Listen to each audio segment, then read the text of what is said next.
Oberleutnant Karl Reinhardt's hands trembled as he watched the American sergeant approach.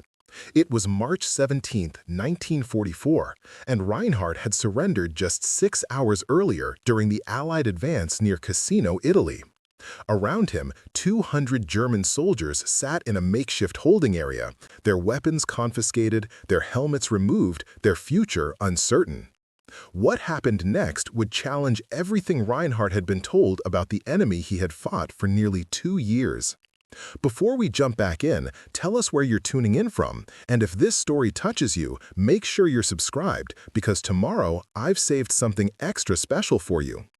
The American sergeant moved down the line of prisoners, clipboard in hand, checking identification tags and conducting routine searches. Reinhardt instinctively twisted the gold band on his left hand, the wedding ring his wife Anna had placed there 4 years earlier in a small church in Bavaria. He had already decided he would refuse to surrender it, even if that refusal cost him dearly. The ring was all he had left of her, of home, of the life he had been forced to leave behind when the Wehrmacht called him to service.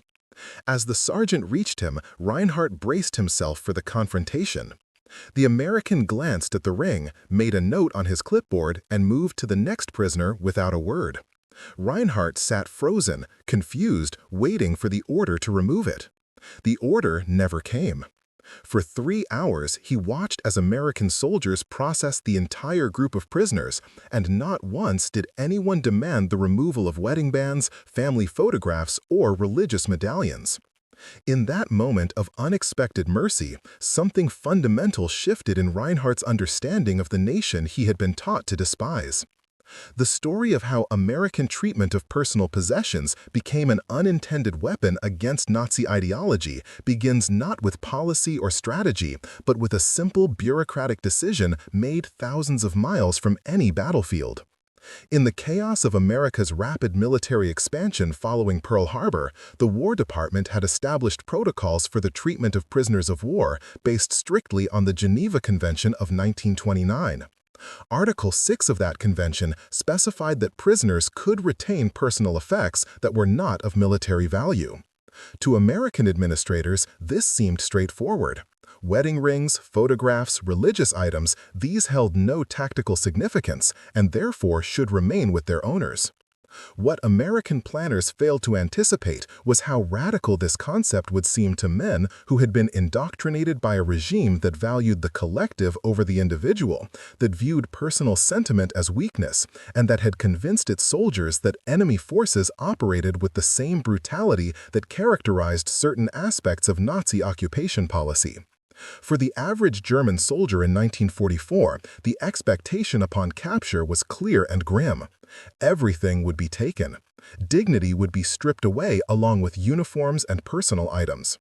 The propaganda films shown to Wehrmacht troops before deployment depicted enemy soldiers as thieves and savages who would desecrate even the most sacred personal belongings. This propaganda had been systematic and pervasive.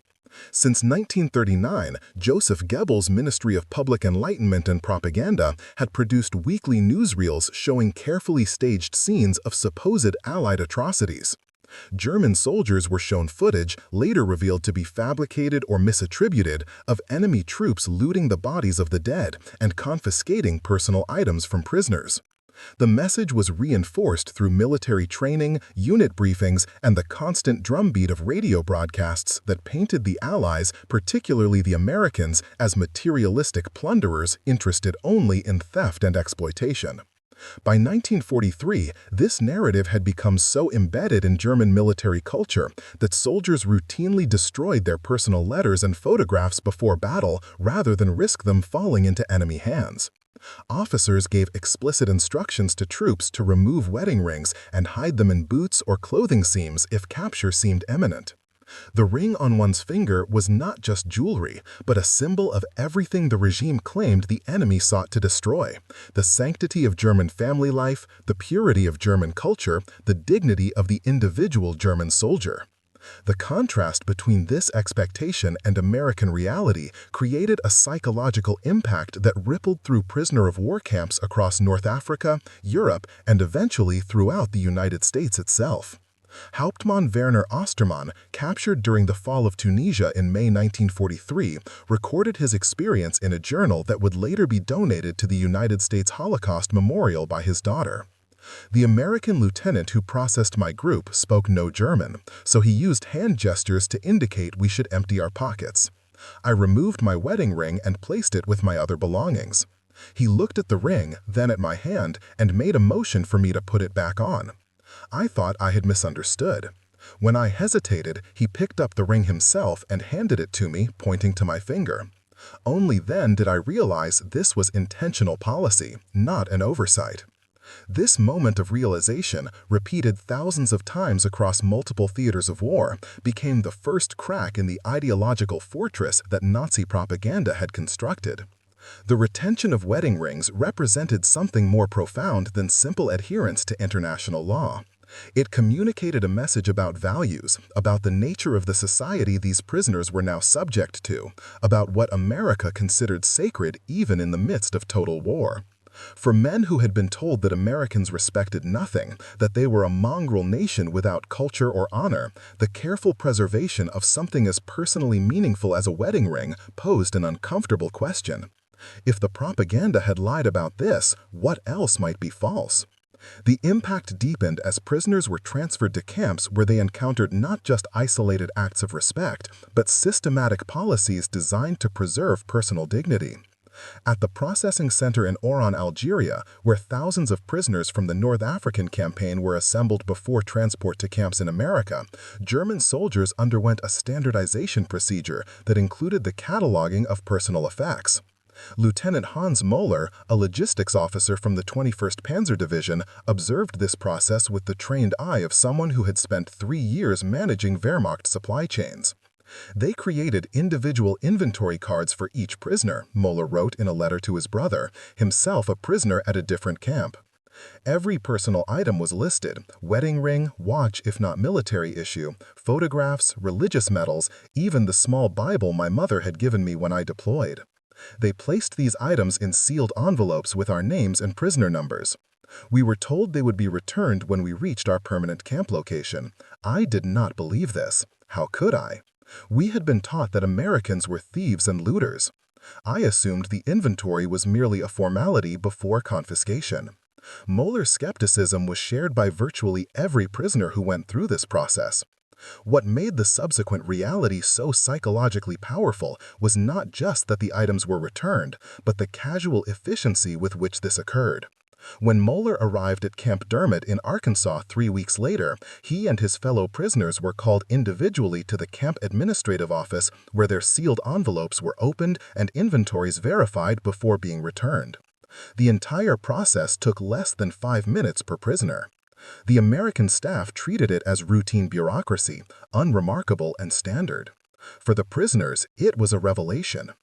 The story of Feldwebel Otto Brandt illustrates how this simple act of returning personal property could undermine years of ideological conditioning. Brandt had been a member of the Nazi Party since 1937, a true believer in the regime's racial theories and its characterization of Americans as a degenerate society of mixed races, incapable of the discipline and honor that defined German culture.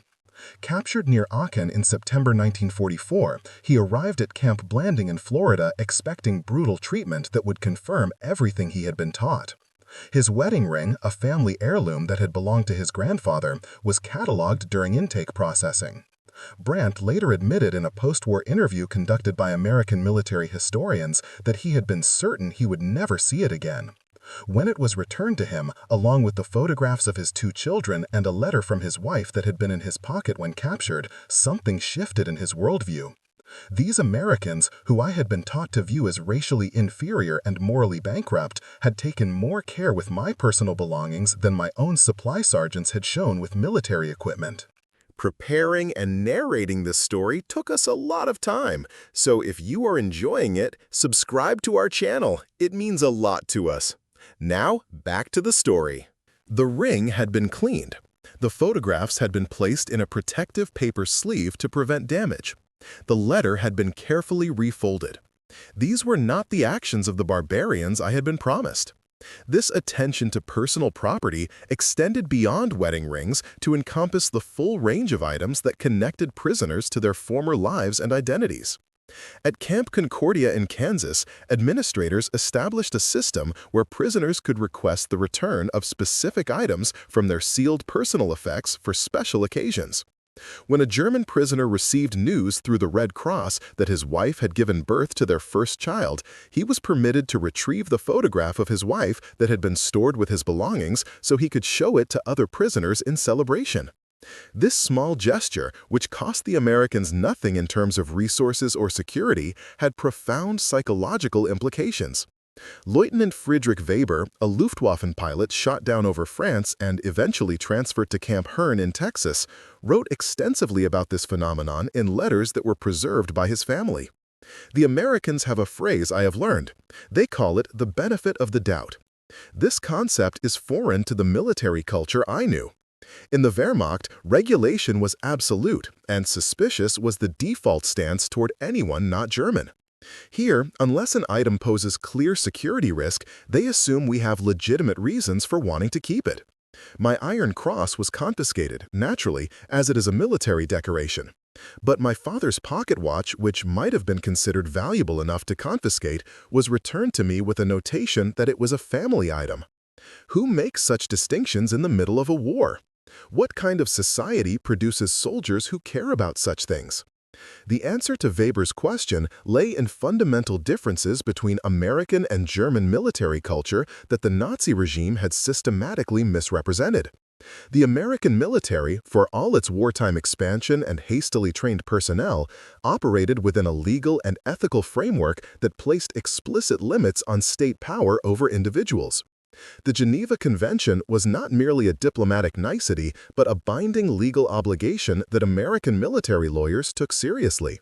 More importantly, the average American soldier, whether he was a farm boy from Iowa or a factory worker from Detroit, had been raised in a culture that valued personal property and individual rights as fundamental principles. This cultural difference manifested in ways large and small throughout the prisoner of war system.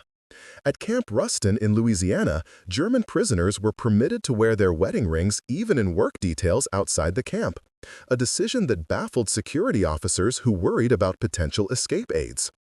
The camp commander, Colonel James Morrison, reportedly responded to these concerns with a statement that became legendary among both guards and prisoners.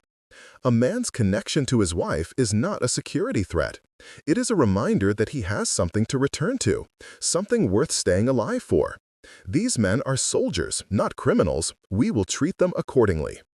This philosophy, whether articulated explicitly or simply embedded in American military procedure, stood in stark contrast to the treatment of prisoners within the German system itself. As the war progressed and more German soldiers were captured who had previously served as guards in German prisoner of war camps, the contrast became impossible to ignore. Unteroffizier Klaus Richter had served for 8 months as a guard at a camp housing Soviet prisoners near Minsk before being transferred to a combat unit and subsequently captured in Normandy. His observations, recorded in a diary kept during his captivity at Camp Fannin in Texas, provided a unique perspective on the two systems. In the camp where I served, personal belongings were systematically confiscated from Soviet prisoners upon arrival. Wedding rings were collected and supposedly sent to a central depot, though I doubt many ever reached any such place. Photographs were destroyed as they were considered potential materials for coded messages. Religious items were particularly targeted as they represented ideological contamination. I participated in this system without question because I had been taught these prisoners were subhuman and therefore deserved no consideration. Now I find myself a prisoner, and the Americans, who we were told operated with the same brutality, returned to me the very items I helped deny to others. The shame of this realization is difficult to express. Richter's shame was not unique. As thousands of German prisoners spent months and years in American captivity, they had time to reflect on the disconnect between what they had been told and what they experienced. The wedding ring became a symbol of this disconnect, a tangible daily reminder worn on the finger that contradicted the narrative of American savagery. Unlike abstract political arguments or propaganda counter-narratives, the ring could not be dismissed or rationalized away. It was simply there, returned and retained, a fact that demanded explanation. The psychological impact intensified when prisoners learned about the scale and consistency of this policy. At Camp Shelby in Mississippi, a group of newly arrived prisoners from the Battle of the Bulge included several officers who had been involved in Wehrmacht intelligence operations. These men had been trained to observe and analyze enemy behavior for tactical advantage. Their professional assessment of American prisoner treatment, intended initially as intelligence gathering, became instead a documentation of the systematic respect for personal property that characterized the entire American POW system. Hauptmann Dieter Schreiber, an intelligence officer who had interrogated American prisoners in Germany before his own capture, compiled a detailed report that he intended to somehow transmit back to German command. The report, discovered in his belongings after the war ended, provided a coldly analytical assessment that contradicted every briefing he had given German troops about American behavior. Personal effects retention is not an isolated occurrence or camp-specific policy, but a standardized procedure implemented across all observed facilities. Wedding rings, watches, religious items, and photographs are systematically cataloged and returned with a level of bureaucratic precision that suggests this is considered a priority rather than an inconvenience. The security risk this poses is negligible, but the propaganda value to the Americans is substantial. Prisoners universally express surprise, and many exhibit signs of cognitive dissonance when confronting the gap between expected and actual treatment. Schreiber's report continued with an observation that cut to the heart of the matter. Most damaging to German morale is not the retention of items itself, but what it implies about American values and capabilities. A nation that can afford to be meticulous about preserving enemy property in the midst of total war is demonstrating surplus capacity that extends beyond military production. They are showing us that they have resources to spare for concerns we would dismiss as frivolous. This is psychological warfare of the most effective kind because it is not recognized as such by either the implementers or the recipients. This unintentional psychological operation gained additional power from the bureaucratic paper trail that accompanied it. Every prisoner received a detailed inventory of his personal effects, typed or clearly handwritten, with descriptions specific enough to distinguish one wedding ring from another. Simple gold band, engraved with initials AR and date June 12, 1938. These inventories, which prisoners were allowed to keep, became treasured documents that many preserved throughout their captivity and carried home after repatriation. They served as irrefutable evidence of American behavior, documents that could be shown to family members and friends who might otherwise dismiss prisoner accounts as exaggeration or the result of particularly lenient individual camp commanders. The retention of wedding rings also created unexpected opportunities for human connection across enemy lines. At Camp McCain in Mississippi, an American guard named Corporal Robert Jensen noticed that a German prisoner seemed particularly distressed during a routine inspection. Through broken German and hand gestures, Jensen learned that the prisoner, Gefreiter Paul Newman, was worried that his wedding ring would be confiscated now that he was being transferred to a work detail. Jensen, who was himself newly married, took the time to explain through an interpreter that the ring was the prisoner's to keep, that American policy protects such items, and that Newman need not worry. This small interaction, which took perhaps 5 minutes, had rippling effects. Newman shared the story with other prisoners, who shared it further, until it became part of the camp's informal oral history. Years later, when Newman was interviewed for a documentary about German POWs in America, he cited this moment as the beginning of his understanding that individual Americans, whatever their nation's policies, were capable of empathy that transcended the us versus them mentality that war encouraged. Jensen treated me not as a Nazi or even as a German, but as a man who loved his wife and feared losing the symbol of that love. This was a humanity I had not expected to encounter. These individual moments of connection, facilitated by the simple fact that prisoners retained their wedding rings and other personal items, accumulated into a broader pattern of humanization that worked against the dehumanizing propaganda both sides had employed. Jensen treated me not as a Nazi or even as a German, but as a man who loved his wife and feared losing the symbol of that love. This was a humanity I had not expected to encounter. These individual moments of connection, facilitated by the simple fact that prisoners retained their wedding rings and other personal items, accumulated into a broader pattern of humanization that worked against the dehumanizing propaganda both sides had employed. When American guards saw wedding rings on prisoner hands, they were reminded that these enemy soldiers were also husbands and fathers. When German prisoners retained items that connected them to their former lives, they remained individuals rather than becoming an anonymous mass of the defeated enemy. This mutual humanization, never planned as policy but emerging organically from the decision to follow Geneva Convention protocols, became one of the most powerful forces for ideological transformation in the entire prisoner of war experience. The impact extended beyond the immediate psychological effect to influence how prisoners viewed the fundamental nature of American society. Wedding rings, after all, were not just personal items, but symbols of marriage, family, and social stability. The fact that Americans considered these worthy of protection even for enemy prisoners suggested that these values transcended national boundaries in American thinking. This was a direct contradiction to Nazi ideology, which held that true loyalty and value existed only within racial and national groups, that the German family was sacred while others were expendable, that sentiment toward enemies was weakness rather than strength. Oberst Martin Kessler, the highest-ranking German officer at Camp Livingston in Louisiana, struggled with this contradiction in a series of letters to his wife that were preserved and later published. The Americans protect our wedding rings while conducting a war that is destroying German cities and killing German civilians. This paradox is difficult to reconcile.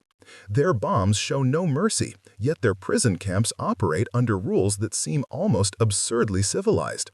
I cannot decide if this represents hypocrisy or a genuine belief that certain things remain sacred even in total war. If it is the latter, then we have fundamentally misunderstood the nation we are fighting. Kessler's observation highlighted a central tension in the German prisoner experience: the coexistence of American military ruthlessness with American humanitarian scrupulosity.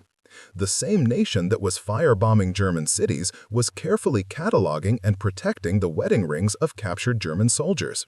This seeming contradiction actually revealed a coherent worldview, in which warfare had limits, in which enemies retained certain basic rights, in which the rules of civilized behavior did not disappear entirely when nations came into conflict. For men raised under Nazi ideology, where total war meant exactly that, the total subjugation of all concerns to military necessity, this American approach seemed almost incomprehensible. Yet comprehend it they did, slowly and through accumulated evidence. The wedding ring was just the beginning, the first small crack in the ideological edifice.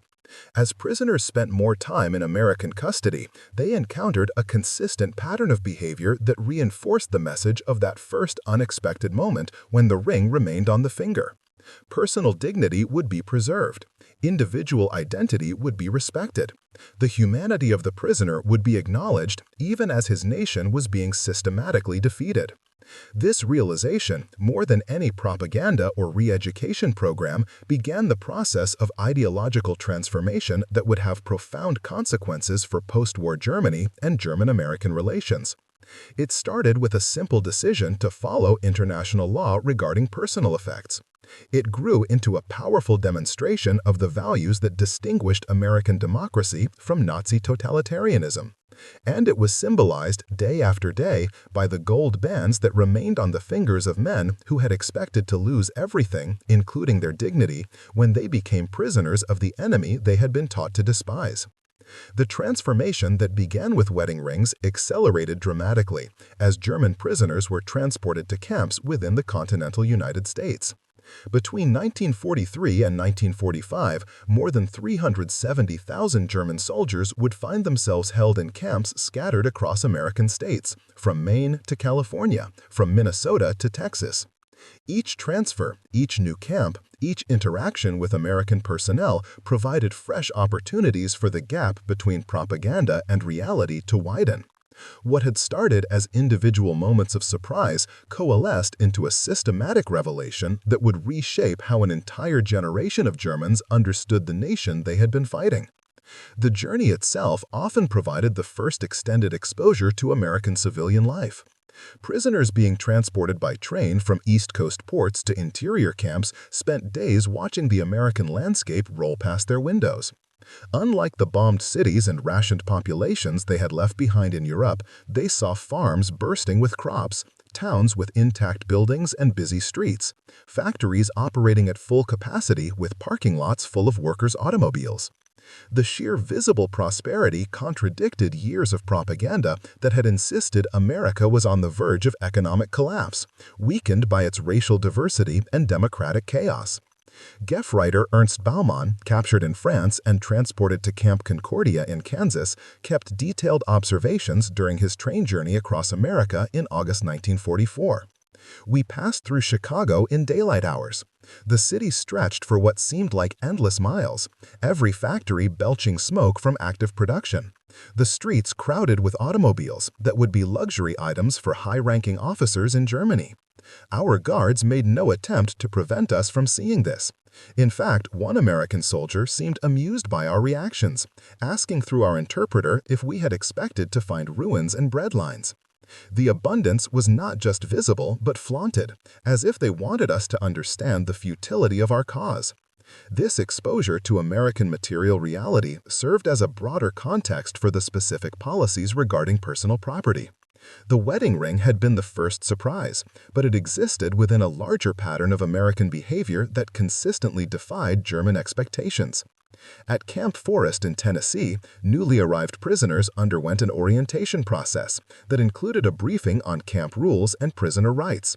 The briefing, delivered through interpreters, explicitly informed prisoners that personal correspondence would be permitted, that packages from home could be received subject to inspection, and that personal items, including wedding rings and religious materials, would remain in their possession throughout their captivity.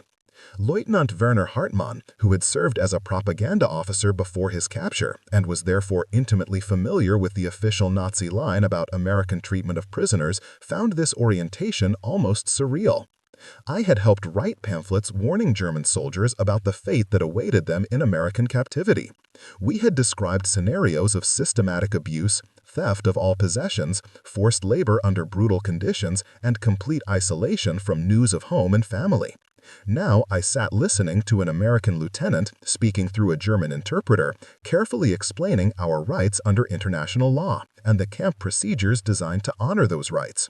The cognitive dissonance was profound. Either everything I had been part of creating was deliberate lies, or this American officer was engaged in an elaborate deception. As weeks passed, it became clear which interpretation was correct. The correspondence privileges proved particularly significant in amplifying the wedding ring effect. Prisoners who wrote home to their families naturally mentioned the unexpected retention of their personal belongings. These letters, though subject to censorship, were generally allowed to pass through with such descriptions intact. American censors focused on military information and escape plans, not on observations about camp conditions that actually reflected well on American treatment. The result was a steady stream of first-hand accounts flowing back to Germany that contradicted official propaganda at the most personal level. Feldwebel Otto Krauser wrote to his wife in Bremen in December 1943 from Camp Pine in New York. "I wear my ring daily, the one you placed on my finger in the church where your parents were married. The Americans have not taken it, nor have they shown any interest in doing so. I work in the camp kitchen, and when I knead dough or wash dishes, the ring remains where it belongs." This small fact perhaps means little to you reading this at home, but to me it has come to symbolize everything I was told incorrectly about this nation. They have shown more respect for the symbol of our marriage than I expected, more than I was led to believe possible from an enemy. These letters had rippling effects beyond their immediate recipients. In the close-knit communities of wartime Germany, where mail from the front or from prisoner of war camps was rare and precious, such letters were shared among neighbors and friends. They were read aloud in air raid shelters and passed from hand to hand among those with loved ones in captivity. Each letter served as a small corrective to the official narrative, a piece of evidence that suggested the reality of American captivity might be different from what German civilians had been told to expect. The wedding ring, mentioned again and again in these letters, became a synecdoche for a broader pattern of decent treatment. The impact deepened as prisoners began to understand the systematic nature of American policies. At Camp Hearn in Texas, a group of prisoners, including several former lawyers and jurists, obtained a copy of the Geneva Convention text in German. They studied it carefully, comparing its provisions to their actual treatment. What they discovered was that Americans were not merely meeting the minimum requirements of international law, but in many cases exceeding them. The convention required that personal effects be protected, but did not specify the elaborate inventory and return system the Americans had implemented. It mandated humane treatment, but did not require the level of administrative care that went into tracking and preserving items as small as a wedding ring. Hauptmann Friedrich Adler, who had practiced law in Hamburg before the war, wrote an analysis of this phenomenon that circulated widely among the prisoners of Hearn and was eventually copied and shared with prisoners at other camps. The Americans have created a bureaucracy around our personal property that serves no military purpose. The time and resources invested in cataloging, storing, and returning wedding rings and photographs could be eliminated with no violation of the convention's letter. Yet they maintain this system with characteristic American efficiency. Why? I believe it is because the spirit of the law matters to them in a way it did not to us. We followed rules when they served our purposes and discarded them when they did not. The Americans seem to believe that rules, once agreed upon, should be followed consistently regardless of inconvenience. This is not weakness as we were taught, but a different kind of strength. This legalistic observation pointed to a fundamental difference in governance philosophy. The Nazi state had operated on the Führerprinzip, the leadership principle, where the will of the leader superseded any codified law. Rules were tools to be applied or ignored as suited the regime's purposes. The concept of rule of law, where even the state itself was bound by legal limitations, was foreign to Nazi governance. Yet here, in American prisoner of war camps, German prisoners encountered a system where international legal obligations were taken seriously even when they complicated operations or required additional resources. The wedding ring policy exemplified this principle in its purest form. There was no military advantage to allowing prisoners to keep their rings. There was no diplomatic pressure requiring such treatment since Germany itself was not reciprocating with similar care for Allied prisoners. The policy existed because American military lawyers had determined that the Geneva Convention required it, and because American culture valued the concept of legal obligation even toward enemies. For prisoners who had lived under a regime where law was whatever served the party's interests, this was a revelation about how governance could function differently. As time passed and prisoners settled into camp routines, the wedding ring took on additional symbolic meaning. It became a marker of continuity with their previous lives, a reminder that they remained the same person despite their circumstances. At Camp Mexia in Texas, a German prisoner named Heinrich Vogel struggled with depression during his first months of captivity. The separation from his family, the uncertain duration of his imprisonment, and the humiliation of defeat combined to leave him withdrawn and despondent. In a group counseling session conducted by a German chaplain who was himself a prisoner, Vogel credited his wedding ring with helping him maintain psychological stability. "When I feel most lost, I look at this ring and remember I am still a husband, still a father to my children, still connected to something beyond these fences." The Americans could have taken it. According to what we were told, they should have taken it. That they did not suggests they understand something about human dignity that our own propaganda claimed they could not comprehend. This ring is not just metal anymore. It is evidence that I was lied to about fundamental things.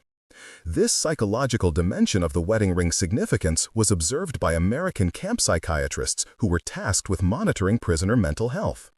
Dr. Samuel Cohen, a psychiatrist assigned to Camp Aliceville in Alabama, noted in a report to the War Department that personal effects, particularly wedding rings, served as important anchors for prisoner identity and mental stability. The retention of these items appeared to reduce depression and suicide risk while facilitating prisoner cooperation with camp administration. His report recommended continuing and even expanding policies that allowed prisoners to maintain connections to their pre-war identities. What Dr. Cohen and other American observers did not fully appreciate at the time was how these psychological benefits translated into ideological transformation. Prisoners who maintained stable mental health through connection to their previous lives had the emotional capacity to process and reflect upon the contradictions they were experiencing. They could think critically about the propaganda they had been fed, compare it to the reality they were living, and draw conclusions that undermined their previous beliefs. The wedding ring was not just a mental health intervention, but an inadvertent tool of deprogramming. This deprogramming effect intensified when prisoners began to compare notes about their various experiences across different camps. The American camp system, while standardized in many ways, had variations based on location, commanding officers, and local circumstances. Yet one constant emerged from these comparisons. Regardless of which camp a prisoner was held in, regardless of which American unit had captured him, regardless of regional differences in American culture, the wedding ring policy remained consistent. This consistency itself carried a message about American institutional integrity that proved deeply influential. Obergefreier Klaus Zimmermann, who was transferred from Camp Polk in Louisiana to Camp Gruber as part of a labor detail reassignment, wrote about this consistency to a fellow prisoner who had remained at Polk.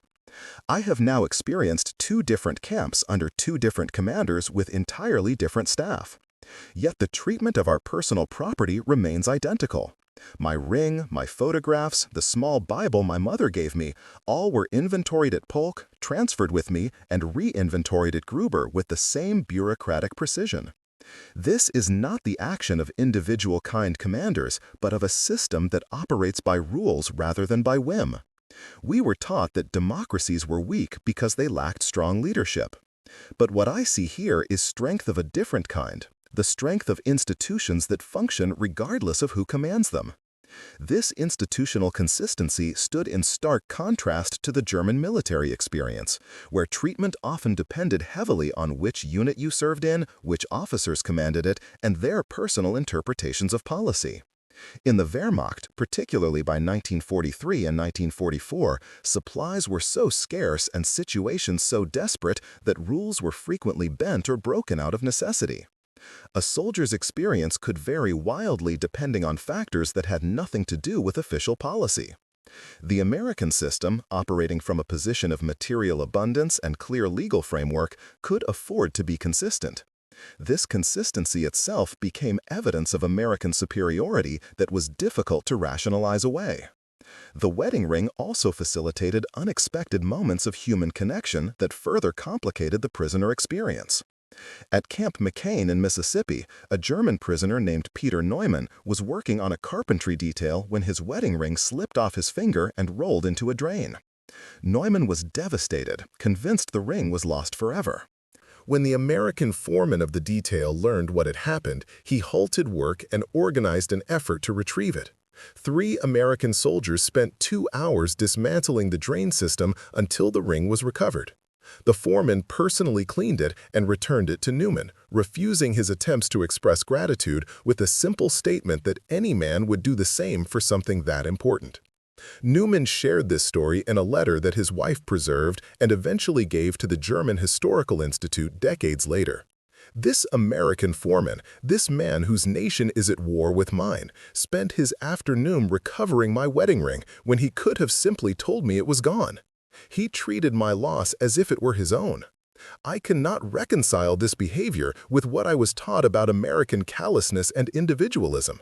These people were supposed to care only for material gain and personal advancement.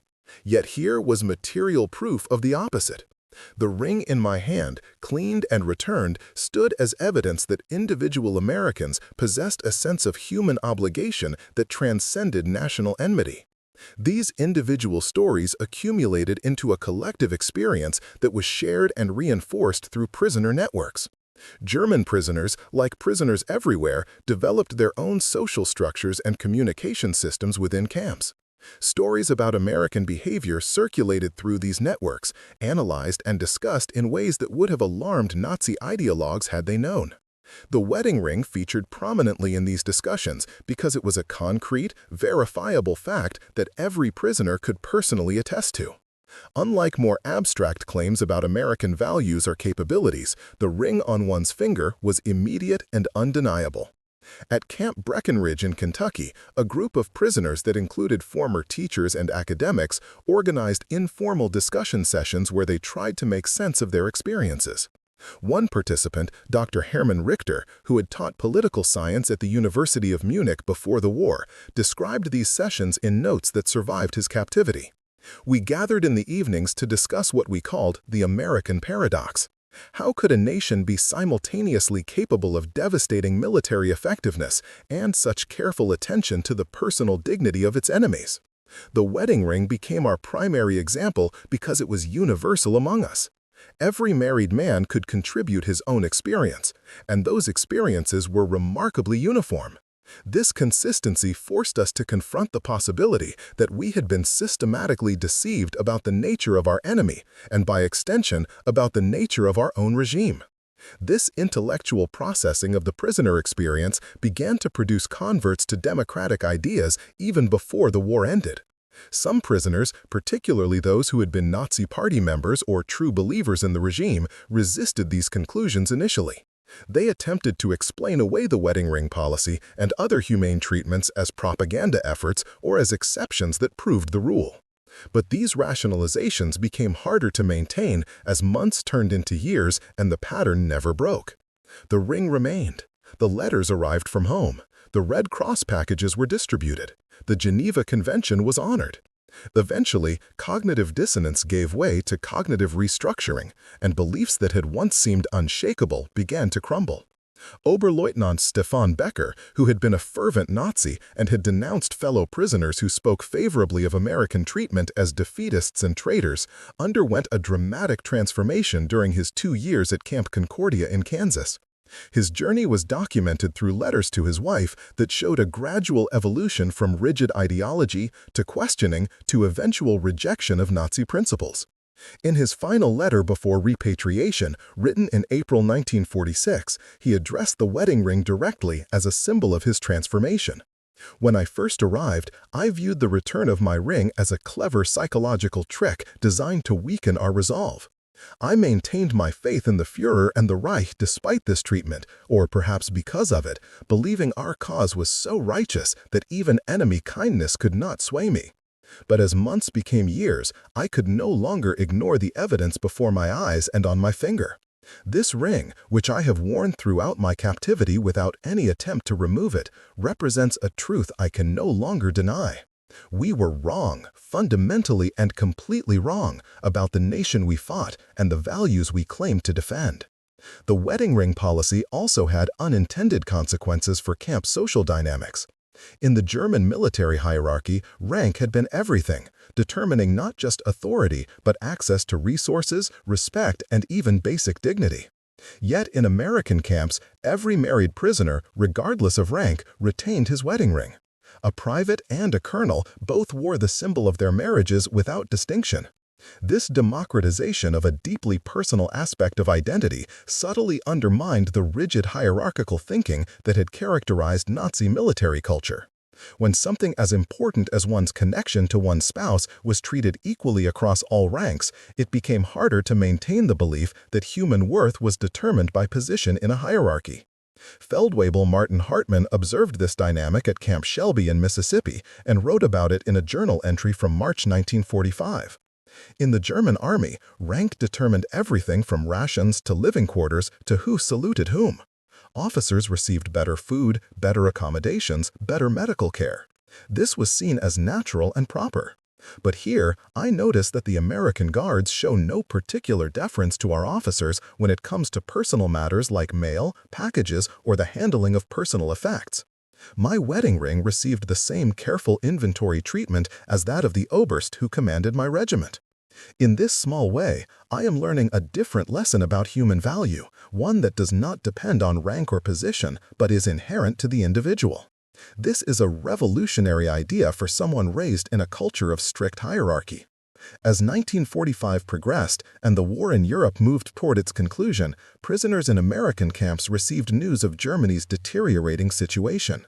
The contrast between their own circumstances and those of their families and former comrades still fighting became increasingly stark.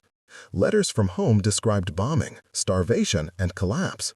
Prisoners in America were safe, fed, and able to maintain connections to their identities through the personal items they had been allowed to keep. This disparity created complex feelings of guilt, gratitude, and confusion about loyalty and identity. The wedding ring took on new meaning in this context. For many prisoners, it became a symbol not just of their marriage, but of their obligation to survive and return home. They had something tangible connecting them to the lives they hoped to resume when the war ended. This forward-looking aspect of the ring's significance was noted by camp chaplains who counseled prisoners struggling with the moral complexities of their situation. Chaplain Franz Müller, himself a prisoner serving the spiritual needs of his fellow Germans at Camp Swift in Texas, reflected on this in a sermon he delivered to prisoners in April 1945. The rings on your fingers remind you that your story is not finished, that you are still husbands, still fathers, still members of families that await your return. The Americans have allowed you to maintain this connection when they could have severed it. Whatever else we may think about our circumstances, this act of allowing us to remain symbolically connected to our loved ones is worth acknowledging and reflecting upon.